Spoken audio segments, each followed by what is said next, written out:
Thanks again, Gabriel. Top it on to another episode of Untapped Stories. Super excited to talk to you, man. I know we were doing a little bit chatting before the call, and our team found your page online. I thought you'd be an awesome person to talk to since you're a mental performance coach. Spread really positive messaging to youth athletes around like how to, instill confidence, how to better their game. But I always love for our guests going all the way back to their origin story. So maybe before you built the business that you have and the page that you have and started your career, what were sports like for you growing up? Did you have one primary sport that you loved, or were you a multi-sport athlete? And how did those early days of playing sports really shape the person and coach you became? Thank you for having me. It's a pleasure. Hope we can bring some nice message to the listeners. And yeah, I was a one sport kid. I grew up, so I'm from Brazil, and if people are not familiar with what Brazil looks like in terms of sports, everybody's playing soccer. Here we call football. And that's the environment that I grew up in, playing football since I was 4 or 5 years old. And then obviously as I got older, starting to get more serious, starting to play for teams at the academies when I was 9, 10, 11. And then I grew up in that environment with the goal. My primary goal since I was that young was I want to be a professional soccer player and playing in Europe. That was the goal since I was a small kid. That was the thing that really drove me to play the sport. Obviously, there was the passion, there was the enjoyment, the friends in there, and all of that was a big part of it. But the outcome that I was hoping to get out of it was always to become a professional football player, soccer player. Mm-hmm. Yeah, I was involved in that environment for many years, and I was really putting a lot of effort into it. And I would say that's a big part of my personality that played a big role in my development. And so fast forward a few years, I started to struggle with the mental side. I wasn't confident. I was really angry. I was really anxious to play games. And that was the time that I started to study psychology to pretty much help myself to understand the game in a better way, how I could pretty much improve my performance. And at 16, I was released from the academy that I used to play for. And at that time, I started to look for other options. Being in Brazil, the university system is completely different compared to the US. And when I was 16, I got some knowledge and got to know some people that started to pretty much bring me the idea of moving to the US, get a scholarship, and play for college. And at 16, I saw that as a good opportunity because I always wanted to go out of my country, to get to know the world in a different way. Pretty much that was the thing I did. So for 2 years, from 16 to 18, I was getting ready to move to college and at the same time studying psychology on the side just to make myself better.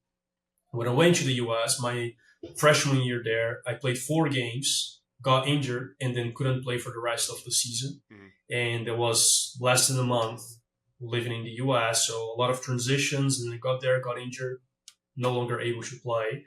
That's when I really dove into studying psychology, again, to help myself. I wanted to know how I could better deal with the situation, to adapt, to pretty much keep my mind clear while going through that period.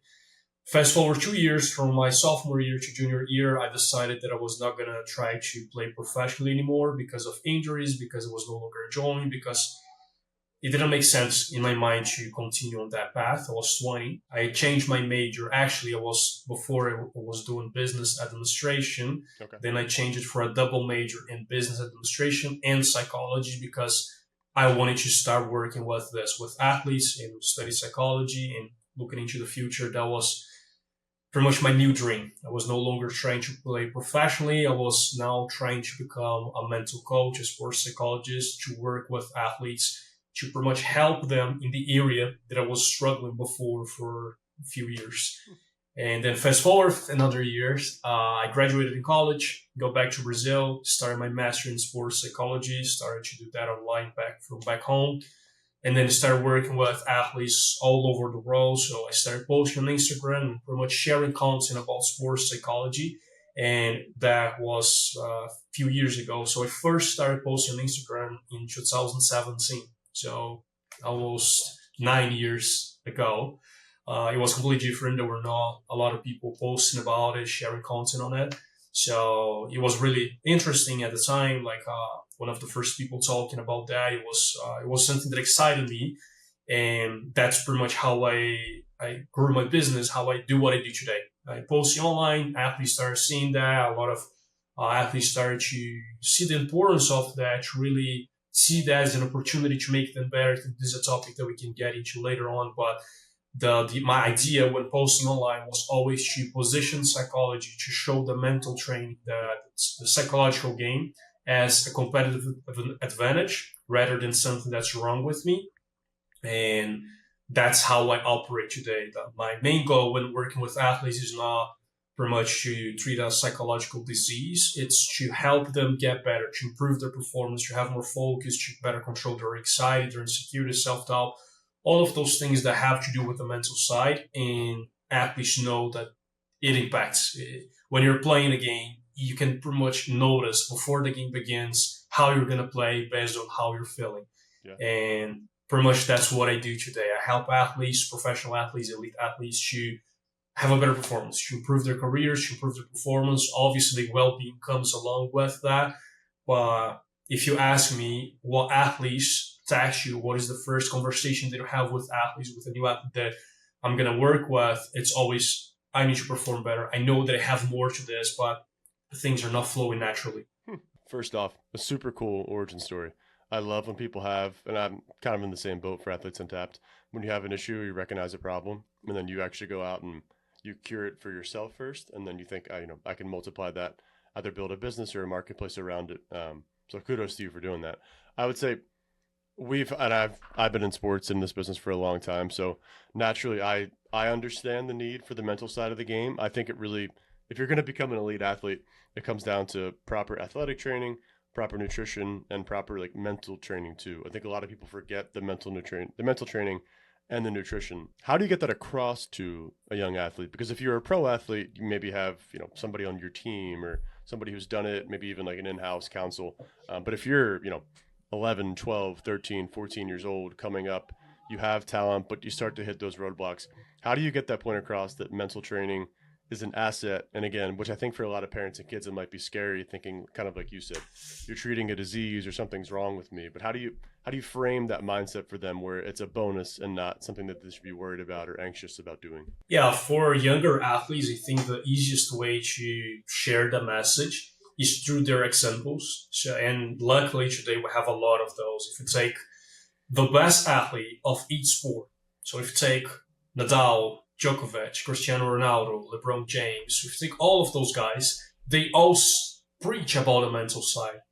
And if you take 20, 30 years back, it wasn't like that. It was more like on the grit side. You got to work harder, you got to do more, you got to do more than others.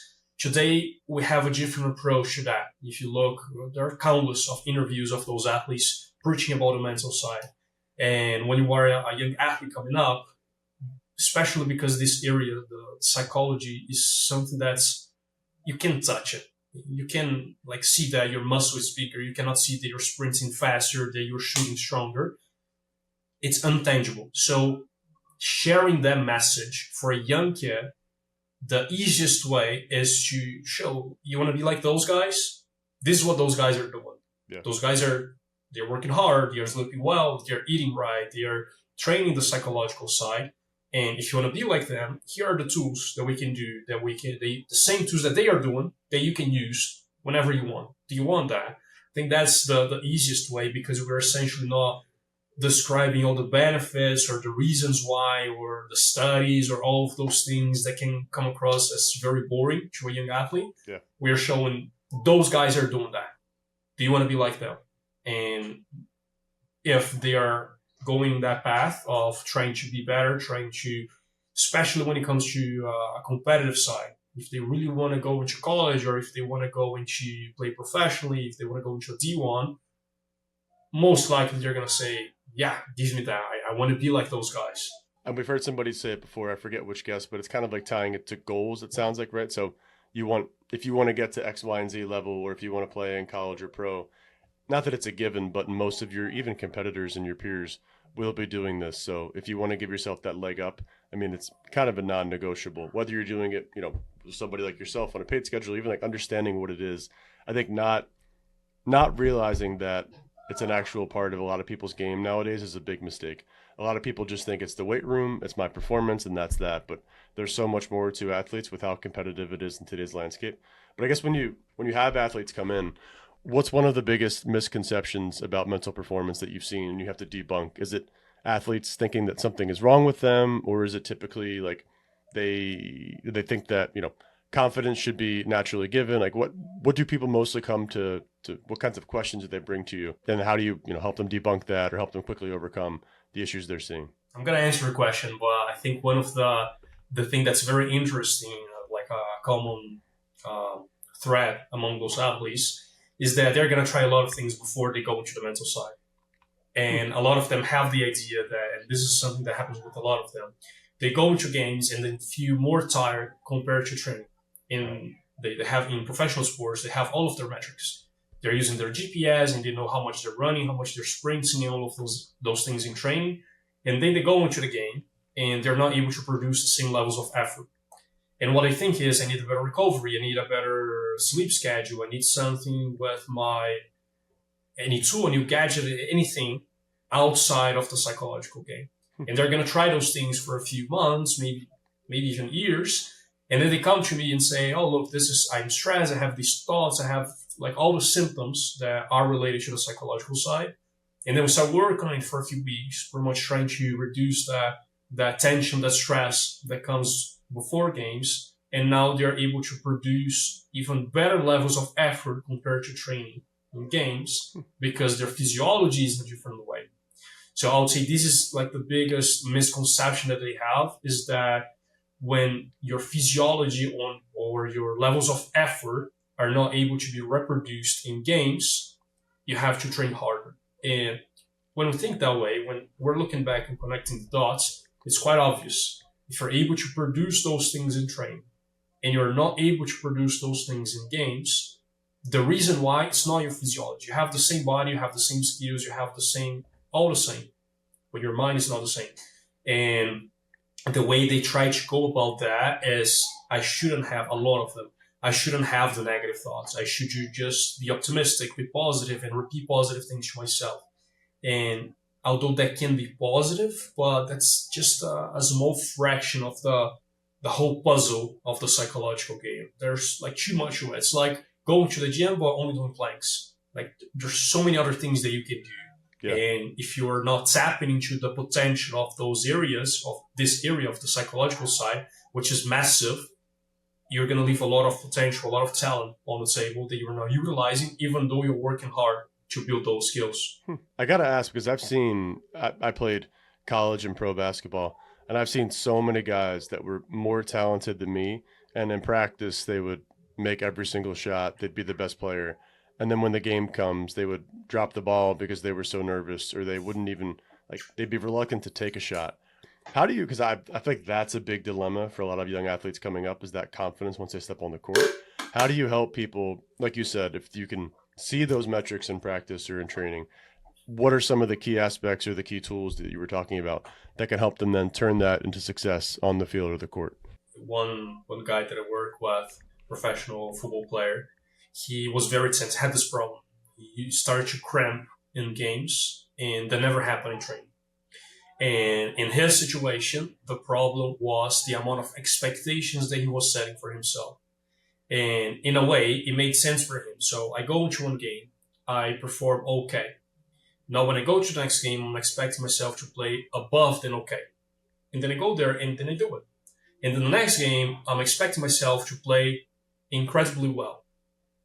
And then I almost get there. In the next game, I set up even higher expectations. So I become almost a hostage of my own success. I am doing stuff and creating more and more expectations, as if I fall, if I'm not able to reproduce the same level of performance, I lost everything. So that, for this athlete, so now zooming out and looking at the overall process that I would walk through with an athlete like him or any other athlete, we want to understand why. Like, what are the reasons why he's having this sort of unrealistic expectations? So maybe it's coming from a lot of pressure to succeed as soon as possible in my career. Maybe it's the fear of failure. Maybe it's the judgment from others. Maybe it's an obsession with proving people wrong. Or each athlete has a different reason why they are creating this pressure, because they are creating these coping mechanisms to deal with their careers. So if we were to summarize that in one short sentence, is knowing yourself better.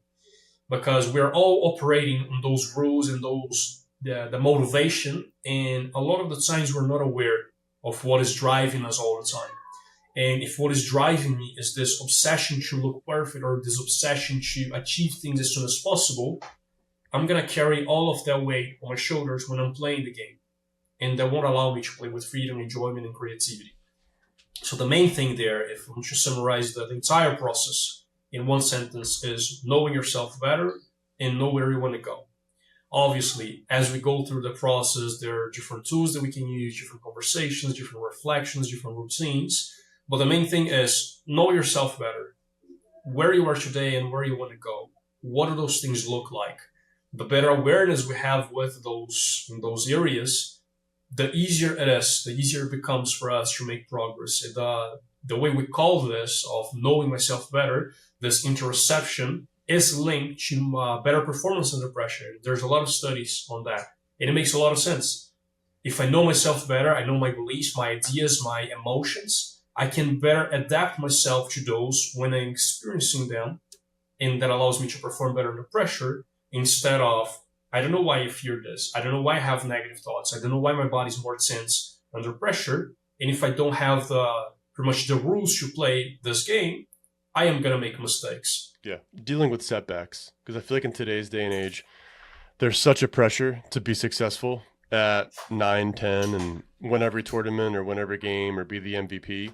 And obviously not every kid is going to do that as they keep going up the ladder. So say if it comes to, and you're probably a great example based on what you were saying, but say if it's a similar situation to what happened to you, like you were a good football player, I'm assuming growing up, you got cut or, you left the team at 16, but if that happened to an athlete that you were working with, they didn't make the A team or they didn't get the scholarship they wanted, or they, missed out on the high school team. Like it's kind of the Michael Jordan story that he got cut and, from varsity to JV and bounce back even better next year. But how do you help athletes frame that mentality that a setback is not at the end of the world?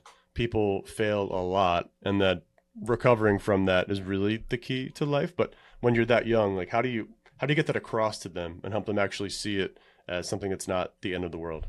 Yeah, I think a lot of it comes down to their support system. Because essentially for a kid like that, when you don't make it, so let's take the Michael Jordan example. You didn't make the varsity team, you're going to play for the JV.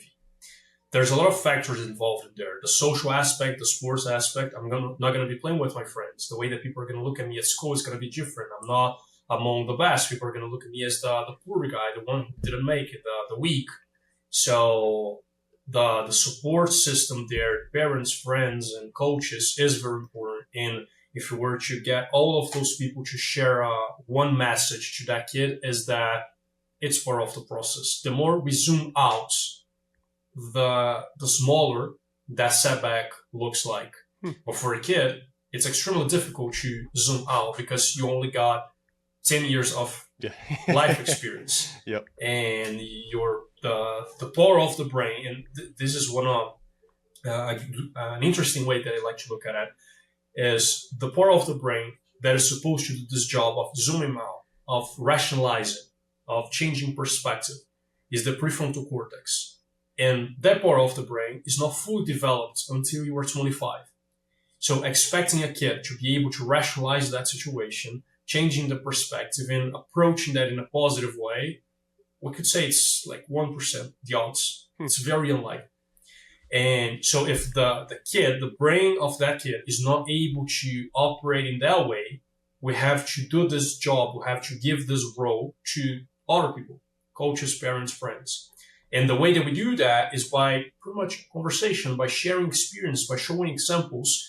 It's not about giving them a rational evidence that it's part of the game. This is how life works. It is by actually giving them a real life experience through a sports game, through your own behavior as a parent, as a coach, to really demonstrate that this is how things work and you can always get better. I think if people are interested in going further into this topic, one of the best books for this is by Carol Dweck, Growth Mindset, that she describes the growth mindset, which is the person who believes that your abilities can always be improved, and the fixed mindset that you believe that talent is everything and the way you are today is the way you're going to be forever.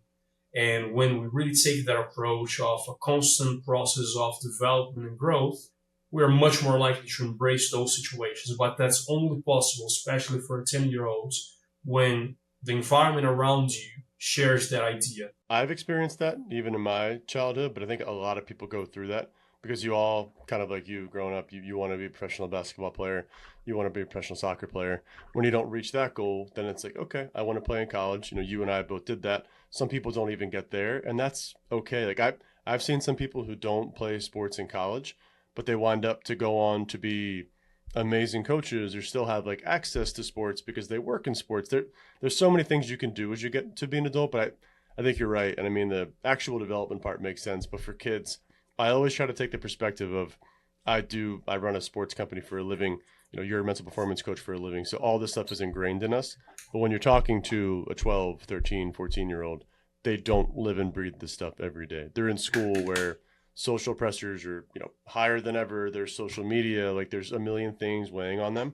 So I'm always curious to think like, okay, me and you can theorize about this and we know what to do. But when you're actually going to get a 12-year-old to buy in and make an improvement, what do you do? So I love that tip of just bringing it down to like a real world example. And the support system is everything too. I mean, mom and dad, friends. But I guess if you had a bit of a general question, but I like this one because I like the kind of 1 minute punchy pack type questions. If you had 1 minute to sit down with every youth athlete in the country, or say if every youth athlete in the country watched this message for like a 60 seconds, what's the most important thing about mental performance training, or like increasing their productivity or whatever it would be from the mental side of the game? What's the one thing that most people don't know that you would want them to know? Definitely when it comes to enjoyment. Like it might sound counterintuitive to especially the old school grit mentality coaches, but the more you enjoy, the better you're going to be. And obviously it's not about not taking it seriously, but not taking that too seriously. If you look at all of the best athletes, if you think about longevity, if you think about stress level, if you think about being in the zone of flow, enjoying what you were doing is the number one factor. If you take the Federer, the Currys, the Michael Jordans, the Cristiano Ronaldos, they enjoy that. It is impossible for them to maintain that level of performance for over 20 years if you're losing your motivation every day. I heard this idea there's a podcast called Mother Wisdom, and he shared this idea. I'm not going to take that as my own. I find that incredible. He said, if you lose 0.01% of your motivation every day when you are doing your task, whatever that is, in 10 years, there's no motivation left. So it is extremely important that you go every day. If you can make that 0.01% better in 10 years, you are going to wake up so excited to do that thing, so involved, so engaged in that idea that you want to do that more and more and more often. And as I said, if you take all the best examples, the Kobe, he says that in his book. The feeling of hearing the ball bouncing is what made him so excited about it. Recently, Steph Curry released his book, and it's the same thing, the passion for the game. So if I could really talk to every athlete, young athletes, is this: enjoy as hard as you can. This really pays off instead of just sacrificing yourself or give up on everything and really work your ass off. Sorry for the language. You really have to enjoy it. It's part of the game. It's really gonna make you better. That's a good message, man. For athletes who want to have fun with the game, but they feel that pressure when they step on the court. And I remember this happened to some of my college teammates too, but they feel like they have, for basketball, I think in college, it's still a 40-minute game. But maybe they get 5 minutes of playing time, or they get 10 minutes of playing time. How do you help athletes understand that you have to maximize that potential and still play free in those 5 or 10 minutes, knowing that you're not going to get the full 35 or 40 like some of their teammates? Because it is a lot harder to perform in those situations. I think a lot of athletes, as you climb the ladder, no matter where you go, if you're a freshman, most likely it's going to be like that. If you're a rookie at a pro level, you're probably not going to play the full 40 minutes unless you're, a fantastic recruit. But how do you help people with short, kind of pressure-packed opportunities? How do you help them maximize those opportunities? Yeah, so I like to think the idea of pressure is we are channeling energy into one specific thing. And when we're channeling that thing, this energy, into one thing that you don't control, you're going to be very anxious, you're going to be insecure, you're going to worry, you're going to stress. Because essentially we are channeling a lot of energy into one thing that you have no control over. And if we take this example, you are an athlete that you don't know how long you're going to play. And all of your energy is channeled into how long I'm going to play. Am I able to perform? If I don't perform, I'm going to have less minutes in the next game.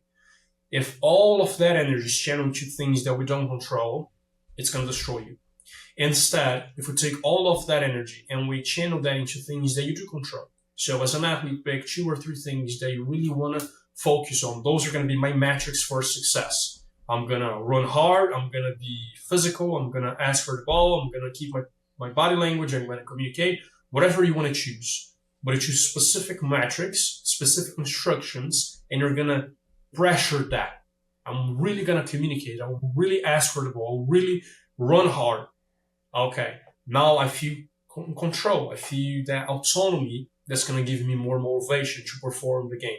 So general ambition, this ambition to things that we don't control, or pressure, general pressure to things that we don't control, anxiety, fear, insecurity. When we do control those things, excitement, motivation, obviously it's not black and white. They're going to be somewhere in between. But the more you engage your energy into things that you control in your preparation, the less you're likely to have that chip on your shoulder or that stress to perform on game day. I love that, man. That makes a ton of sense too. Because if you're a bench player and that's your role for the season, it's going to happen sometimes. But if you're expecting to go out there with a variable outcome and maybe, hey, I want to score 10 or 15 points for you, maybe score a goal in my 10 minutes in the field. That's not always going to happen. And you can't really control that, but you can control how fast you get back on defense, how much you sprint during the time you're out there, what your communication's like to teammates for basketball, if you call out screens, all the little things that you can actually make an impact on without any varying degree. And then if they're good results happen, they happen. If they don't, at least you feel better knowing that you gave it your all in those areas that you could control. So I really like that. That's smart. What about bit of a selfish question here because I have two boys that are really young, but what about burnout? So I've seen this a lot from young athletes, and I coached a girl a long time ago, fantastic athlete. She could have played in college, but I think ultimately she just said, I think from paraphrasing from what her dad told me, I just didn't really love basketball anymore, and I played too much as time went on. How do you help kids as they get older learn to love and appreciate the game more, as opposed to I think what a lot of athletes do nowadays, where they just by high school or by college they're kind of sick of it. And really even starting early, like with parents with young kids like me, is there anything you can do besides just supporting and loving them? Like, are there actual tactics to avoid burnout as time goes on? There are many factors that are going to play a role in this. The likelihood of an athlete experiencing burnout, let's say 16, 20 years old. Early specialization is one of them. There are studies showing that the earlier you specialize, the earlier you are almost taking that as your profession, the more likely you are to burn out. And if I can go more specifically into one of the psychological factors that has an impact on burnout, is when we start identifying with the sport from an early age. So when my performance is my identity, I am a lot more likely to burn out, because every game feels like I have to prove myself, not in terms of how much skills I've got, but in terms of who I am. And when we're linking these two things, and obviously performance is not consistent, some days are going to be great, other days are going to be the worst on the pitch, on the court, whatever you play, that becomes a very dangerous spot to be at. Because if every game you have to prove your worth as a person, there will be one point. Then we go back to that theory that I just brought. If I'm losing a percentage of my motivation every day, there's going to be a day that there's no motivation left. Yep. So being very careful with this earlier specialization, or how you recognize your kid, or how you praise them for the growth mindset or the fixed mindset. Pretty much, if we're going to summarize the whole idea there, is imagine that we have a cup, and each kid has their own cup. The more stressful factors they're going to throw inside the cup, the faster this cup is going to be full, and then there's no, if the stress cup is full, then I'm done. So the more factors that we can recognize: early specialization, performance-based identity, a fixed mindset, external pressure, to focus on the outcomes, all of those things are going to be thrown inside the cup to a point of, okay, now I'm done. I would rather not play at all than be involved in this environment, in this sport that it's so stressful all the time. I gotta ask though. So say if you break down, because the natural inclination for me, I know this stuff works, but say if you break all this down, right? Like the fear of failure, burnout, overcoming stress, tying performance to identity. Say if you get past all of that for a kid, maybe it's obvious because competitive nature kicks in, but like I'd say those are some of those things, and they're not. You don't want them to last forever. Um, but I mean, somehow, some way, an athlete has to stay motivated. So I would say a lot of athletes for a long time have stayed motivated through those things, whether it's good or bad, and it's a whole separate conversation. But how do you, when you boil it down to what an athlete should want to achieve, like what proper, I guess the question I'm asking, what proper goals should you set for an athlete that are healthy and that make them want to stay motivated versus just like, again, the fear of failure, or if I don't get to college, want a full scholarship, like not, that's it. Or like, I'm a bad athlete. Like what can you do in a positive light once you strip all of those things away to rebuild them back up? Yeah, so I think one important thing to mention is I'm bringing these factors and they're quote unquote negative, but we all have those. Like it is impossible to get rid of those 100% Yep. and almost be like in a state where there's no negative emotions at all. That's not going to happen. So if we take that, let's say that you should be, and this is my mind saying, 30% those and 70% something else. The something else would be intrinsic motivation. I do this because I like it, because I am passionate, because I like getting better, because I like the routines, because I enjoy expressing myself when I'm performing. And this is the way that we can call it is the intrinsic motivation. I'm doing things because it fulfills me, and not I'm doing things so I can get something in return in the future. And those things that we were saying in terms of the fear of failure, it is something that I'm going to get in the future. It's the absence of a disappointment because I'm not going to fail. So I'm creating that motivation and really almost exchanging the present moment so I can get something in the future, to a point of, if I do this too much, I am essentially not enjoying the moment. So if we can get to that ratio of 70-30, and again, this is my mind saying, there's no study saying that. I think we can, it's not even possible to measure it. But if you really have that approach of, I do this because I like, because I want to get better, because I find fulfilled in the process, because this aligns with my values, because essentially have a good time in here, then the amount of time that I'm able to maintain that effort for is much longer. And it makes sense too. I mean, because at that point, you're built up on the right things. But like, and that's kind of what I was getting at.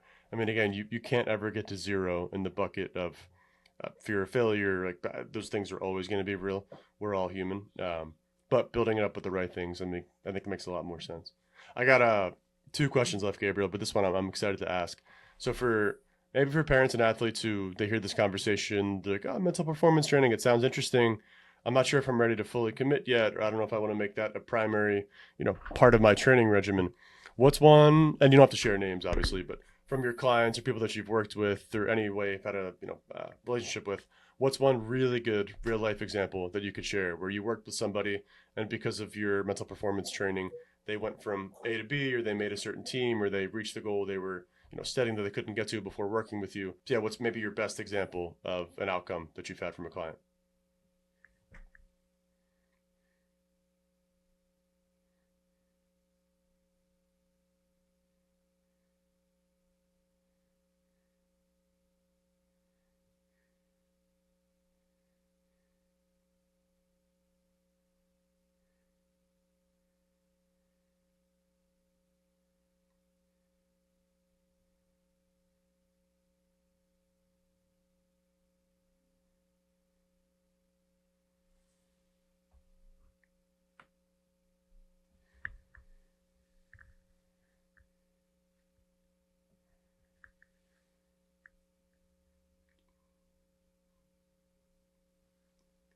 Oh wow.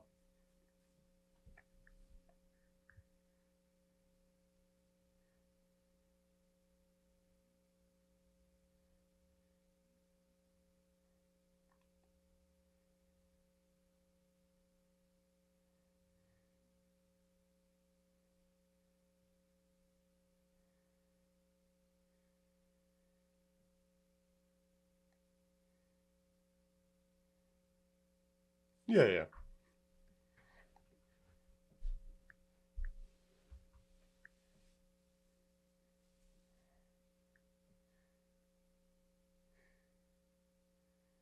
That's so cool, man. And the fact, I mean, you must have played a big role because he wouldn't have reached back out to you to tell you that he made it that far. And man, there's something special about that.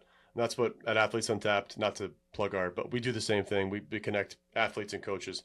Just hearing some of those success stories from a young athlete, it doesn't, I mean, that's not the example every day, but even the smaller ones, like, hey, I went for my B to A travel team, or because of working with Coach, Gene or Coach Gabriel, like, I was able to see an increase in 5 points per game. Like that just means so much to young athletes at that stage, right? Like it can change in a lot of ways. It can change your life. Like it gets you to college, it gets you a new set of friends, and we all know, as the older we get, sports plays such a big factor. So good for you, man, and then good for that kid, whoever he is. Hope he has a successful career in Europe. That'd be really really cool. It's not the main thing, but it's great when we have one almost label on their success. He was able to do X, Y, or Z.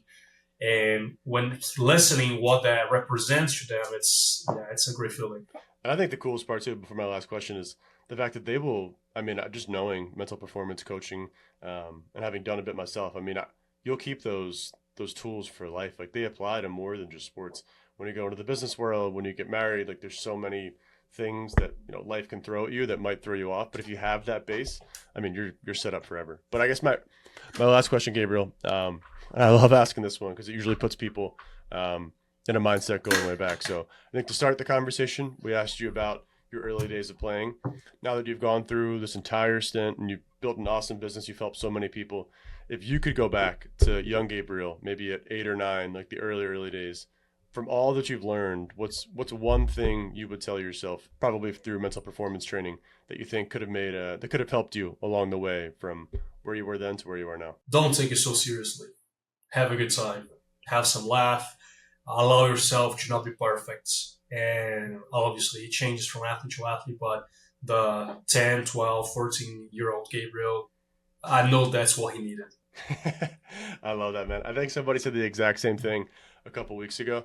I think we as adults, we hear that. Maybe as a kid, you hear it a lot, but it's so hard. But that's just the one message I think people have to get across. Enjoyment, having fun with the sport, knowing that it's not the end of the world if you don't make it to a certain level. And I think that I've heard, I forget where I heard this quote and who said it, but it's chase your goals, knowing that even if you fail, you'll like who you become along the way. And that message really stuck with me because you'll never be able to predict if you can, for me, like run a massive company or build this, but just try, just go after it. Keep doing it day after day. And if you stick with it, generally you'll wind up in a better spot than if you never tried at all. So. Now it's easier to see that. Well, when you're going through it, it feels like it's life or death, all or nothing. You gotta make it. And if I don't make it, what's left? And I think that's also a natural process of maturity, of like going through different examples or different experiences in life. But yeah, it's so much more enjoyable. And besides that, the bonus that you get when you were enjoying that much is you're more likely to succeed. 100%. And that's a good plug, because I think anybody who needs that kind of coaching and training in life, I mean, they'd be lucky to work with someone like you. So for parents and athletes who are listening to this, how can they get in touch, or where should they follow, or where should they check you out at? Instagram is the best platform. It's where I'm most active. Athlete Mentality, or just if you type Gabriel Deieno, you're going to find me, whatever it's easier. We'll make sure to link it in the bio for YouTube and Spotify and the short form stuff. But honestly, Gabriel, man, this was such a fun chat. I love the mental side of sports. I feel like, kind of like you said, maybe 9 years ago, it was super untapped. Not many people were talking about it online. It's become more of a thing, but I still feel like we have such a long way to go to help young athletes and everybody really understand the importance of it. So I think your message today was awesome. I'm excited to share the short form and the long form stuff, and it was a pleasure talking, man. It really was. Yes, it was my pleasure, and we're just getting started. The whole field of psychology is just getting started, so there's a lot to come, a lot of discoveries, and yeah, it's good to be on this path that's still under development. And yes, thank you so much, Gene. I hope the listeners could take something from this conversation, and yeah, hope that helps. 100%. Good stuff, man.